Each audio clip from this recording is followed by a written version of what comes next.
बिस्मिल्लाहिर्रहमानिर्रहीम। अस्सलाम वालेकुम डियर स्टूडेंट।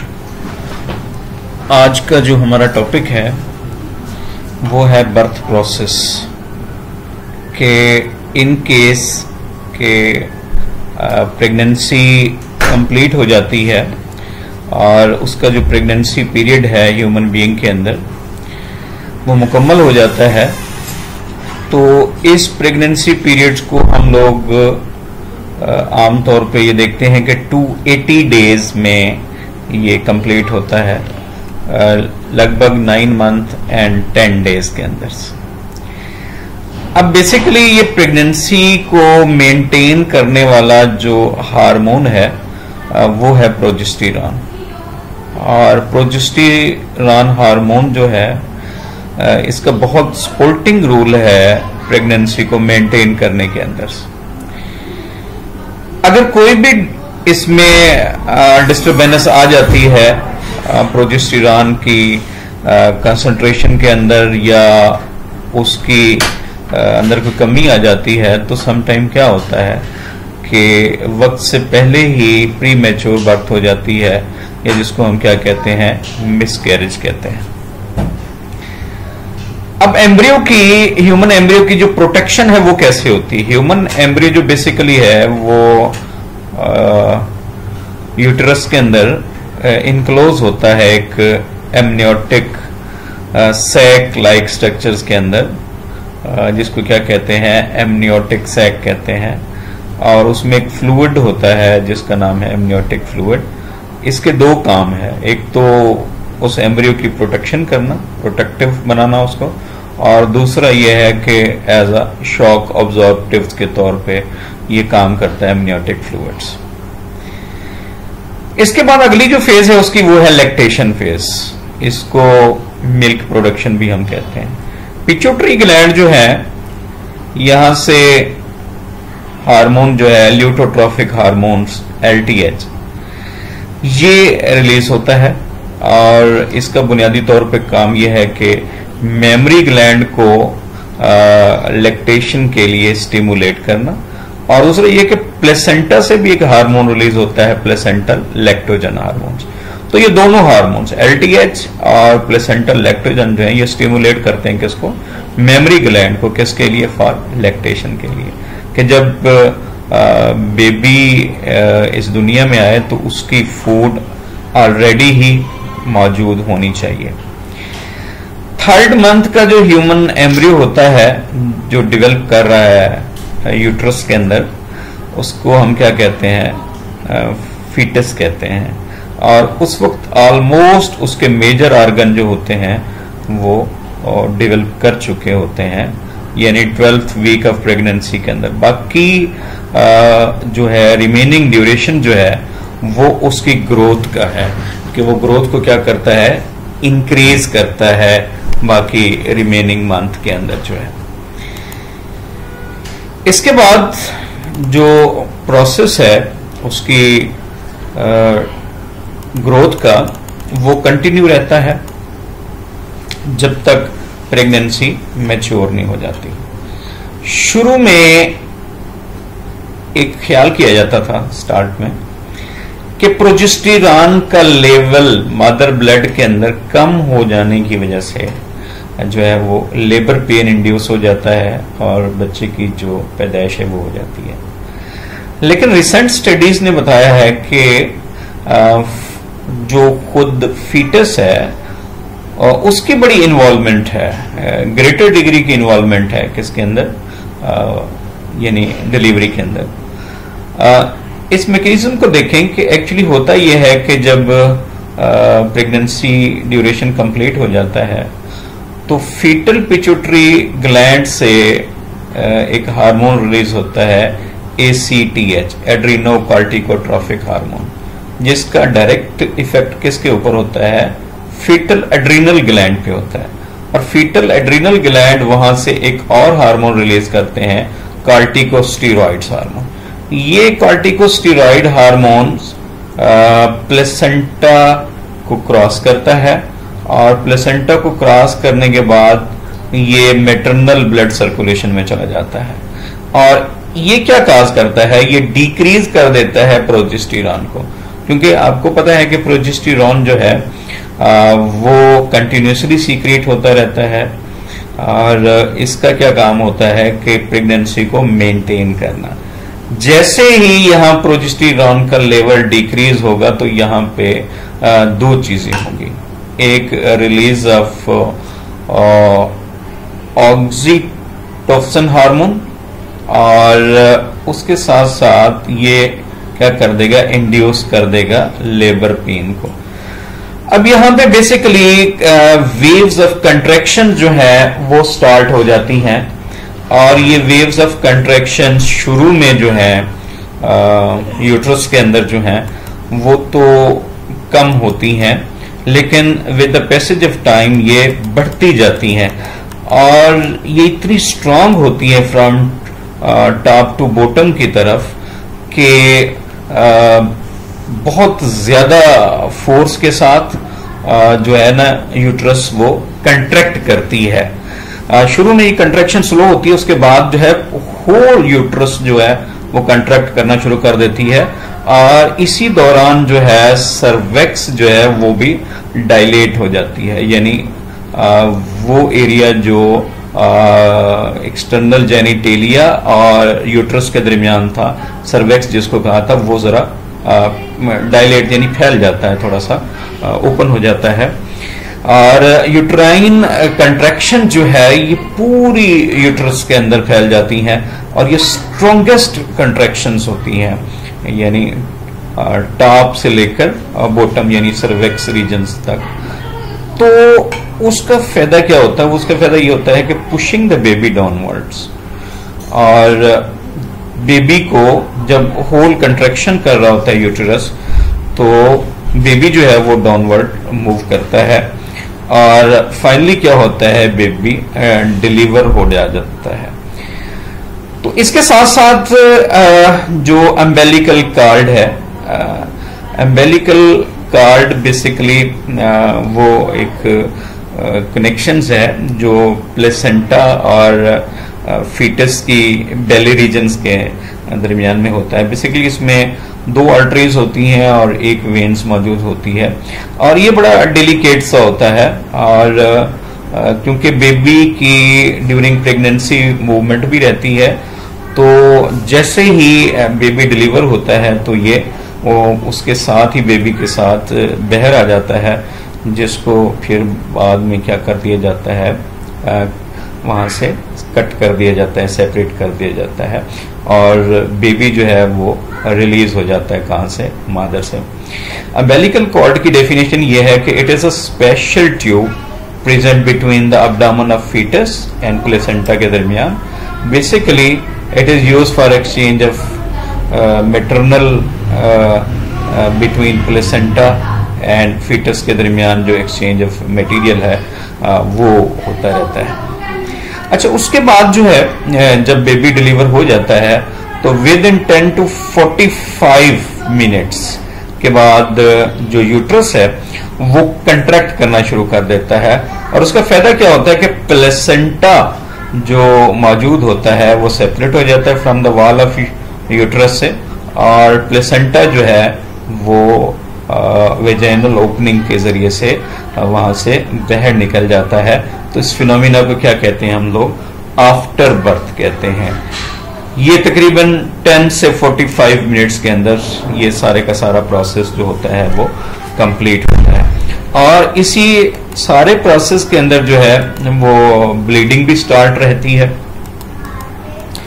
और उसके दौरान जो है डिलीवरी के दौरान जो ब्लीडिंग होती है उसके साथ साथ जो खासकर इसमें यूट्रस के अंदर जो है स्मूथ मसल जो है, ये बड़ा इंपॉर्टेंट एमसीक्यूज बन सकता है कि आफ्टर डिलीवरी जो है वो contraction of the smooth muscle जो है फाइबर्स हैं, ये बड़ा अहम रोल प्रोवाइड करते हैं और कंप्लीटली सराउंड कर देते हैं ऑल यूट्राइन ब्लड वेसल्स को जहां से ब्लीडिंग हो रही होती है। अगर ये वहां पे ना होते तो ये कंटिन्यूसली ब्लीडिंग होती और ये बड़ा डेंजरस हो सकता था। तो ये स्मूथ मसल जो है ये कंट्रैक्ट करके उस तमाम ब्लीडिंग वाले एरिया को क्या कर लेते हैं, कवर अप कर लेते हैं। तो ब्लीडिंग इस थ्रू आउट इस प्रोसेस के अंदर जारी रहती है। तो तकरीबन जो है 350 cm³ या 350 ml के करीब जो है वो ब्लीडिंग जो है वो जारी रहती है, होती है इस सारे प्रोसेस के अंदर। तो इसमें से जो इम्पोर्टेंट क्वेश्चंस है ये आफ्टर बर्थ जो है ये इम्पोर्टेंट क्वेश्चंस है, और ओवरऑल मैकेनिज्म ऑफ बर्थ जो है ये बड़ा ही इम्पोर्टेंट लॉन्ग क्वेश्चंस है। और उसके साथ जो एक आउटलाइन से स्केच की गई है वो भी बड़ा इम्पोर्टेंट क्वेश्चन है कि how foetal involvement during the process of birth, कि फीटल इन्वॉल्वमेंट कैसे होती है during the process of birth के अंदर से। आगे एक छोटा सा टॉपिक है test tube babies. Test tube babies एक नॉन टेक्निकल टर्म इस्तेमाल की जाती है। बेसिकली इसका नेम तो होना चाहिए इन विट्रो फर्टिलाइजेशन, लेकिन ये नाम बस बढ़ गया तो ये जारी है, कंटिन्यू है। अच्छा, ये जो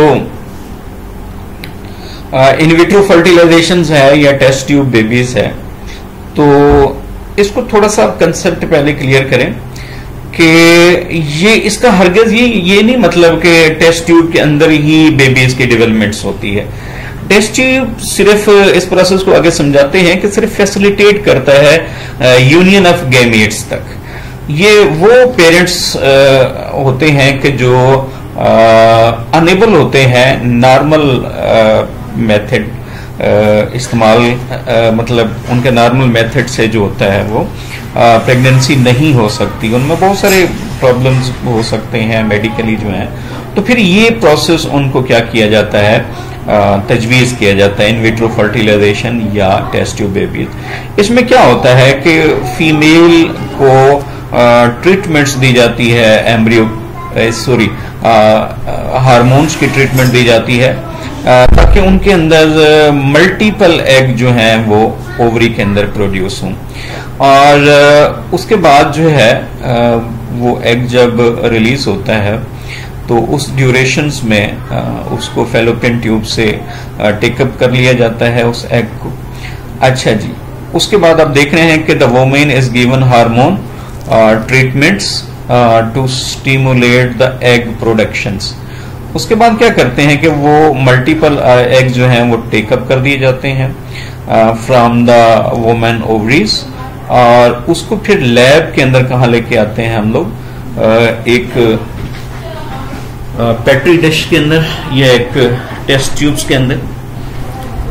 तो उन एग्स को वहां पे मिक्स कर दिया जाता है स्पर्म के साथ। स्पर्म के साथ क्या कर देते हैं, उसको मिक्स कर देते हैं। In the lab the eggs are mix with the man sperm cells in a culture dish to become fertilize. Fertilization यहाँ पे मुकम्मल हो जाती है तो उसको थोड़े अरसे के लिए इंक्यूबेट कर दिया जाता है, तकरीबन 48 आवर्स के लिए, ताकि वो सेल जो है वो थोड़ा सा डेवलप कर जाए, यानी डिवीजन हो जाए स्टार्ट उसके अंदर। फिर उसमें से जो हेल्दी एग होता है वो एक एग कहाँ शिफ्ट कर दिया जाता है, वो डायरेक्टली उसके अंदर हम यूटेरस के अंदर ये शिफ्ट कर देते हैं। Embryos are implanted in the women uterus और फ्रोजन फॉर फ्यूचर इम्प्लांटेड, क्योंकि आपने मल्टीपल एग लिए थे तो उनको आप स्टोर भी कर सकते हैं एक आर्टिफिशियल मीडियम्स के अंदर जो है, कि फर्दर उसको अगर इन केस के ये जो है वो एग जो फर्टिलाइज हुआ है उसको आपने इम्प्लांट करवाया है और ये प्रॉपर उसकी डेवलपमेंट्स नहीं होती आगे फर्दर, तो नेक्स्ट मंथ दोबारा आपको उसी जो फर्टिलाइज एग में से कोई और भी यहाँ पे आप क्या कर सकते हैं, शिफ्ट कर सकते हैं। तो अब यहाँ पे देखिए कि मुकम्मल डेवलपमेंट और उसके ग्रोथ का जो अमल है वो किसके अंदर हो रहा है, यूट्रस ऑफ मदर के अंदर हो रहा है। सिर्फ जस्ट यहाँ पे यूनियन ऑफ गैमीट्स जो हुई है वो आउटसाइड द फीमेल बॉडी हुई है in a petri dish, in a test tubes के अंदर। तो इस वजह से हम इसको क्या कहते हैं, टेस्ट ट्यूब बेबीज का नाम देते हैं या इन विट्रो फर्टिलाइजेशंस का नाम देते हैं। तो ये बहुत ही छोटा सा टॉपिक है, ज्यादातर शॉर्ट क्वेश्चंस की फॉर्म में आता है, तो मैंने इसको जरा डायग्रामेटिकली क्या कर दिया है, आपको एक्सप्लेन कर दिया है। अब इस चैप्टर का लास्ट टॉपिक है हमारा, वो है STD, या जिसको हम क्या कहते हैं, सेक्सुअली ट्रांसमिटेड डिजीजेस का उसको हम नाम देते हैं, सेक्सुअली ट्रांसमिटेड डिजीज, यानी ऐसी बीमारियां जो सेक्सुअल रिलेशनशिप के जरिए से कैरियर से हेल्दी पार्टनर तक क्या हो जाती हैं, ट्रांसफर हो जाती हैं। तो इनको क्या नाम देते हैं हम लोग, सेक्सुअली ट्रांसमिटेड डिजीजेस या STD के नाम से देते हैं। तो इसका कंपैरेटिव अकाउंट आप देखें कि इसको हम कहते हैं गोनोरिया, सोजाक कहते हैं इसको, और सिफिलिस, आतिशिक, और जेनिटल हर्पीज और एड्स। आप फर्स्ट ईयर में भी इसको डिटेल से पढ़ा हुआ है आपने। अच्छा, इसके पॉजिटिव एजेंट्स देखें तो अब गोनोरिया जो है उसके अंदर तो एक ग्राम पॉजिटिव बैक्टीरिया है, और उसका नेम क्या है, नेसीरिया गोनोरोय, ठीक है जी। और मेन इसका जो इफेक्ट है वो mucous membrane of urinogenital tract. अब यूरिनोजेनिटल ये टर्म जो इस्तेमाल की जाती है फीमेल में तो नहीं इस्तेमाल की जाती है, तो मेल के अंदर इस्तेमाल की जाती है। तो जहां से यूरिन भी आता है और सीमन भी डिस्चार्ज होता है, तो उसको क्या करता है, ये डैमेज करता है। अगर उस कैरियर से ये चीज फीमेल बॉडी के अंदर ट्रांसफर हो गई है, तो अगर वो फीमेल क्या है, प्रेग्नेंट है, और उसके बेबी की जब डिलीवरी होगी तो ये आई इन्फेक्शंस जो है वो उस बेबीज की आईज तक भी क्या हो जाएगा, ट्रांसफर हो जाएगा। और इसका सोर्स ऑफ ट्रांसमिशन या ये फैलता कैसे है, तो वो तो सेक्सुअल कांटेक्ट है कि जिस तरह मेल को है उसके यूरिनोजेनिटल ट्रैक्ट के अंदर, तो वो अपने दूसरे पार्टनर तक क्या कर देगा, इसको शिफ्ट कर देगा फीमेल तक। तो ट्रीटमेंट प्रोलॉन्ग है, लेकिन एंटीबायोटिक्स हैं, और ये बड़ी डिजीजेस जो हैं ये बड़ी ड्रास्टिक डिजीजेस होती हैं। अच्छा, उसके अलावा जो है, अब सिफिलिस को देखें तो इसका पॉजिटिव एजेंट कौन है, ये भी एक बैक्टीरिया है, स्पैरोकीटी। इसका नेम क्या है, ट्रेपोनीमा पैलिडियम।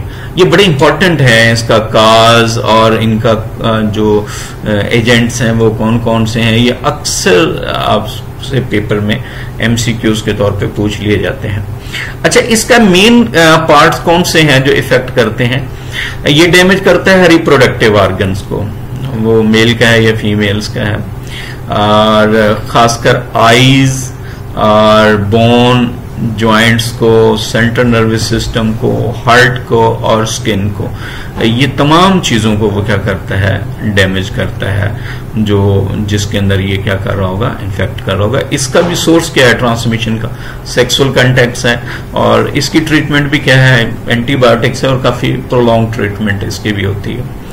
अच्छा, इसके बाद देखें कि अगला जो है ये एक वायरल इन्फेक्शन है, जेनिटल हर्पीज वायरस, और हर्पीज सिंप्लेक्स टाइप 2 का जो वायरस है ये इसकी काज बनता है। और कौन से मेन पार्ट्स हैं जो यहाँ पे इन्फेक्ट हो रहे हैं, एक तो जेनिटेलिया हो रहा है, यानी मेल और फीमेल सेक्स ऑर्गन, और जेनिटल ऑर्गन्स के ऊपर पहले सोरनेस होती है, यानी इन्फ्लेमेशंस होती है, छोटे छोटे दाने से बनते हैं, और उसके बाद वो फटना शुरू कर देते हैं, पीप पड़ना शुरू कर देती है, जख्म से बन जाते हैं, और ये डैमेज करता है आईज को, सेंट्रल नर्वस सिस्टम को। अगर फीमेल को है तो वो फिर बेबीज के आईज के अंदर मुंतकिल हो जाता है, और बेबी के जो है वो सेंट्रल नर्वस सिस्टम को भी क्या कर सकता है, ये डैमेज कर सकता है। इसका सोर्स ऑफ ट्रांसमिशन डेफिनेट बात है कि सेक्सुअल कांटेक्ट होगा, क्योंकि ये सेक्सुअली ट्रांसमिटेड डिजीजेस को भी हम क्या कर रहे हैं, डिस्कस कर रहे हैं। तो इसमें भी ट्रीटमेंट के लिए एंटीवायरल जो ड्रग्स वगैरह होती हैं वो अप्लाई करवाई जाती हैं। तो लास्ट में क्या है कि एड्स है, और आपको पता है कि जी वायरस इसका काज है, और रेट्रोवायरस की एक काइंड है HIV, और HIV जो है वो RNA टाइप का वायरस होता है, लेकिन डबल स्ट्रैंड वायरस होता है RNA में भी। और इसका क्या काम होता है? इसका बुनियादी तौर पे जो अटैक है वो हमारा इम्यून सिस्टम है, तो डिस्ट्रक्शन ऑफ इम्यून सिस्टम जो है वो हो जाती है और बहुत सारी बीमारियों का एक गढ़ बन जाता है, इंसान जो है सिंड्रोम बन जाता है। इसी वजह से हम इसको क्या कहते हैं, AIDS, acquired immuno deficiency syndromes. और इसका सोर्स भी क्या है? वैसे तो इसके बहुत सारे सोर्स हैं ट्रांसमिशन के, लेकिन क्योंकि हम यहाँ सेक्सुअली ट्रांसमिटेड डिजीजेस पढ़ रहे हैं तो उनमें से एक सोर्स जो है वो सेक्सुअल कांटेक्ट भी है, जिसके जरिए से ये क्या हो सकता है, फैल सकता है। अभी इसके लिए कोई प्रॉपर वैक्सीन वगैरह या इसका कोई तरीका इलाज तो नहीं है। हाँ, कुछ ऐसी ड्रग्स मौजूद हैं कि इसके अंदर एक प्रोसेस होता है रिवर्स ट्रांसक्रिप्शन का, जिसको वो क्या कर देती हैं, जरा रिड्यूस कर देती हैं इस प्रोसेस को, जो तेजी के साथ फैल रहा होता है वायरस की जो मल्टीप्लिकेशन है उसको क्या कर देते हैं, वो रिड्यूस कर देते हैं। तो अब इसको आप कैसे कंट्रोल कर सकते हैं? इसको कंट्रोल करने के लिए ये है कि एक तो आपकी जो है वो हेल्दी एक्टिविटीज होनी चाहिए, अनहेल्दी एक्टिविटी नहीं होनी चाहिए। जिस तरह मैं वर्ड यहाँ पे आपकी बुक में लिखा हुआ है कि लो मॉरल वैल्यूज या इस तरह की चीजें, या मतलब खासकर इसमें ट्रांसमिशन जो है वो सेक्स वर्कर वगैरह या इस तरह के लोग जो होते हैं वो ज्यादा इसके ट्रांसमिशन में इन्वॉल्व होते हैं। तो मतलब ये है कि जो अपने आप को इस तरह की लो मॉरल वैल्यूज या इस तरह की एक्टिविटीज जो हैं उनसे अपने आप को जितना आप प्रोटेक्ट करेंगे, हाइजीनिक एनवायरनमेंट्स में रहेंगे, तो आप इन डिजीजेस से अपने आप को क्या कर सकते हैं, प्रोटेक्ट कर सकते हैं। तो बेटा आज हमने इस चैप्टर्स को क्या कर लिया है, कंप्लीट कर लिया है। इंशाल्लाह फिर किसी नेक्स्ट चैप्टर के साथ आपसे दोबारा मुलाकात होगी। तब तक इजाजत दें। खुदा हाफिज।